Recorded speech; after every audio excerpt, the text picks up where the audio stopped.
Praise the Lord. இன்றைய நாளிலும் கர்த்தர் நம்மோடு இடைபடுகிற வார்த்தை 1 கொரிந்தியர் 9:16. சுவிசேஷத்தை நான் பிரசங்கித்து வந்தும் மேன்மை பாராட்ட எனக்கு இடமில்லை, அது என்மேல் விழுந்த கடமையாயிருக்கிறது. சுவிசேஷத்தை நான் பிரசங்கியாதிருந்தால் எனக்கு ஐயோ. அமேன். அன்பான தேவனுடைய பிள்ளைகளே, பாருங்கள், பவுல் இவ்வாறாக சொல்லுகிறார், சுவிசேஷத்தை நான் பிரசங்கித்து வந்தும் எனக்கு மேன்மை பாராட்ட இடமில்லை. ஏன் அப்படின்னு சொன்னால், அது என் மேலே விழுந்த கடமையாக இருக்குன்னு சொல்லி. அன்பான தேவனுடைய பிள்ளைகளே, தன்னுடைய இரத்தத்தை சிந்தி அவருடைய பிள்ளைகளாக மீட்டு கொண்ட நம்முடைய ஆண்டவர் இயேசு கிறிஸ்துவுக்காக நாம் என்ன செய்து கொண்டிருக்கிறோம்?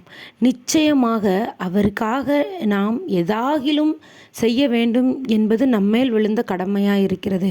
நம்முடைய பாவங்களுக்காக அவர் அடிக்கப்பட்டார். அப்படி இல்லைன்னு சொன்னால், இன்றைக்கி நம்ம செய்கிற பாவங்களுக்காக நம்ம தண்டிக்கப்படுவோம் அப்படின்னு சொன்னால், இன்றைக்கி நம்ம எத்தனை பேர் உயிரோடு இருப்போம்? சாத்தியமே இல்லை.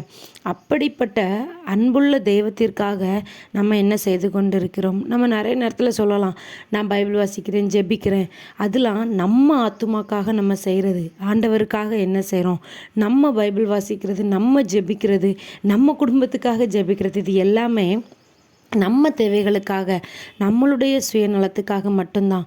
இதை தவிர்த்து இதுக்கு மேலே இதை தாண்டி நம்ம ஆண்டவருக்காகன்னு என்ன செய்கிறோம்?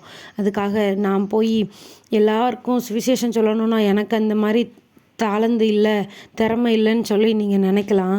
உங்களால் ஜெபிக்க முடியும் தானே?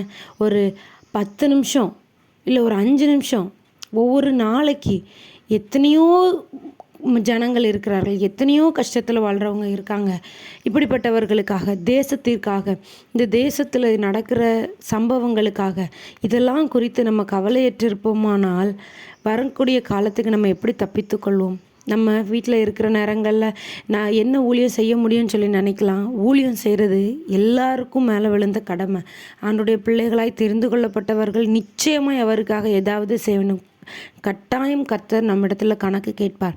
அதனால் நம்ம என்ன தான் செஞ்சுருந்தாலும் பரவாயில்ல, இன்னும் அதை அதிகப்படுத்தணும்னு சொல்லி ஆண்டவர் விருப்பப்படுகிறார்.